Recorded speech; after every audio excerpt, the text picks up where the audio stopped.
In high school and college, I often had the experience of being involved with a musical production, an a choir or a musical of some sort, and afterward going to greet my friends and family, and they were always so complimentary, so loving toward me, saying, "Oh, you did such a good job." And then they might say something else like, "Oh, that one guy, he did so well here. He was like amazing at that part." And I remember sometimes feeling a little resentment in my heart, like, yeah, he was okay, but I was really the thing you should have been paying attention to. Kind of building up my own ego, kind of worried more about myself and the praises I was getting more than anyone else's, as if the praises that they were getting took away from the praises they gave me. Have you ever had an experience like that? Well, today in our first reading from the first book of Samuel, we hear just that same sort of story.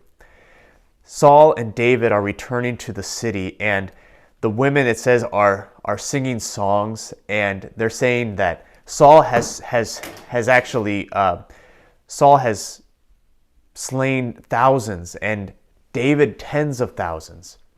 And it sounds great until Saul hears that David has slain tens of thousands, and they only gave him thousands.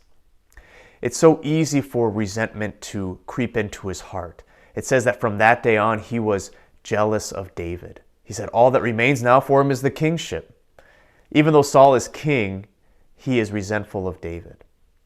And the one person who might have a right to be resentful of David is Saul's son, Jonathan, who would be next in line to be king. And if everyone's praising David as a king, it seems like then perhaps Jonathan would not be king. But he's actually the only person that helps David.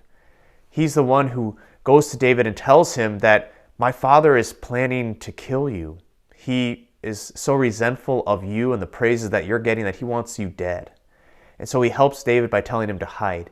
And then he intercedes before his father, Saul, for David, saying, he's done so many good things for you, don't kill him. He hasn't actually sinned against you. You're just upset because of these praises that he's getting that seem to be more than the ones you're getting.